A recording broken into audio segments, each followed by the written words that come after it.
नमस्ते दोस्तों और बड़े बुजुर्ग को प्रणाम। एस्ट्रॉन इलेक्ट्रॉनिक्स की तरफ से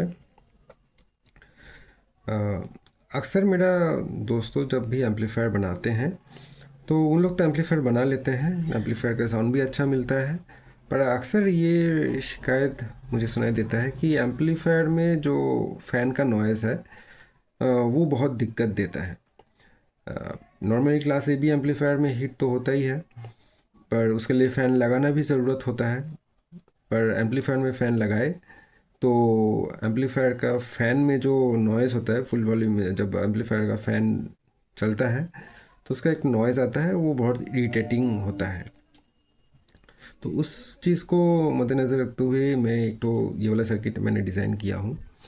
इसमें खासियत ये है कि ये एम्पलीफायर का जब भी हीट नहीं होगा तब ये एम्पलीफायर का फ़ैन को ऑफ रखेगा।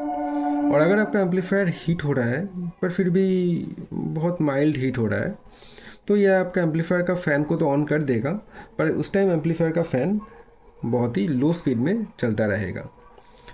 इससे क्या होता है कि एम्पलीफायर में तो टेम्परेचर मेंटेन भी होता है, टेम्परेचर ओवरहीट भी नहीं होता है, साथ में फ़ैन भी चल रहा है और फ़ैन का नॉइज़ भी सुनाई नहीं देता है। क्योंकि लो स्पीड में जब भी फ़ैन चलता है तब फ़ैन का जो नॉइज़ होता है वो उतना नहीं आता है और आवाज़ होता ही नहीं है। ताकि इससे आपका जो एम्पलीफायर का हीट भी मेंटेन होगा, एम्पलीफायर भी बचा रहेगा और आपका जो फ़ैन नॉइज़ का जो प्रॉब्लम है वो भी सॉल्व हो जाएगा। तो चलिए देखते हैं क्या क्या है इसमें। पहले तो यहाँ पे आप 12 वोल्ट डीसी दे सकते हैं, और इसमें अगर आपका 12 वोल्ट डीसी नहीं बना हुआ है तो आप यहाँ पे डायरेक्टली 0 to 9 वोल्ट या 10 वोल्ट एसी भी दे सकते हैं। अगर 10 वोल्ट एसी दीजिएगा तो डीसी होके वो 14 वोल्ट करीब डीसी बन जाएगा, जो फ़ैन के लिए मोर देन इनफ होता है। 12 वोल्ट होता है तो 9 वोल्ट 9 वोल्ट एसी दीजिएगा तो वो 12 वोल्ट बनेगा। और अगर आपको डीसी 12 वोल्ट है तो डीसी 12 वोल्ट दीजिएगा। दोनों कभी नहीं दीजिएगा, कोई भी एक तो दीजिएगा, या आइदर और है। अच्छा, टेम्परेचर सेंसर के लिए मैं यहाँ पे एक तो एनटीसी बेस्ड थर्मल सेंसर दिया हूँ, जो यहाँ पे लग जाएगा, ऐसे करके लग जाएगा। ठीक है, आप 2 फैन लगा सकते हैं मैक्सिमम इस वाला सेटअप में। नॉर्मली एम्पलीफायर के लिए 2 फैन इनफ होता है। और अगर आपको 2 फैन से ज़्यादा लगाना है, 3 या 4 फैन लगाना है, तो मैं बोलूँगा कि ये वाला हीट सिंक बहुत ही छोटा होगा। 3 या 4 फैन लगाने के लिए मैं बोलूँगा कि ट्रांजिस्टर को डायरेक्टली मेन हीट सिंक के साथ लगाइए, मेन हीट सिंक के ऊपर लगाइएगा। अगर आपको 3 से 4 भी लगाना है तो मैं बोलूँगा TIP41C 4 फैन के लिए इनफ नहीं होगा, उस टाइम पे आपको ये ट्रांजिस्टर चेंज करना पड़ेगा। नहीं तो 2 फैन के लिए ये वाला सेटअप इनफ है, TIP41C इनफ है, तो हीट सिंक भी मोटा मोटी सही होगा। ठीक है। अच्छा, यहाँ पे मैं ये Q14 है, ये वाला ट्रांजिस्टर और ये वाला ट्रांजिस्टर सेम है।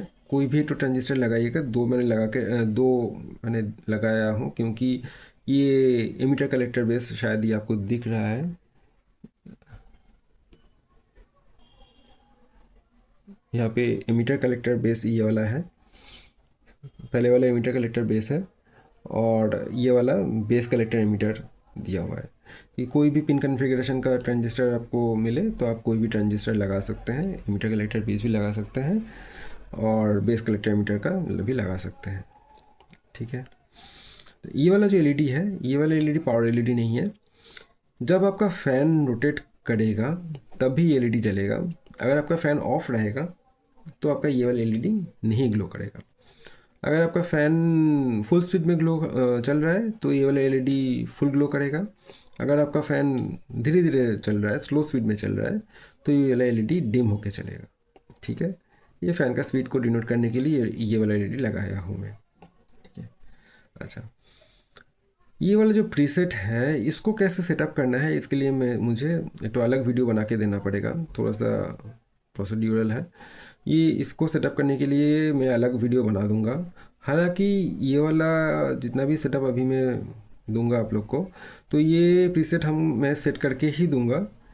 ये सेटअप किया हुआ रहेगा सारा मॉड्यूल, आपको ये वाला प्रीसेट से कुछ नहीं करना है, नॉर्मली इसको पावर देना है और NTC हीट सिंक के साथ लगा के चलाना है। ठीक है, ये वाला NTC obviously main heat sink के साथ लगेगा। ठीक है, अच्छा। तो बस मोटा मोटी यही चीज़ बताना था वीडियो में, और आशा करता हूँ आप लोग सभी लोग को ये वाला किट अच्छा लगेगा, और आप लोग का आशीर्वाद चाहिए। नमस्ते, धन्यवाद।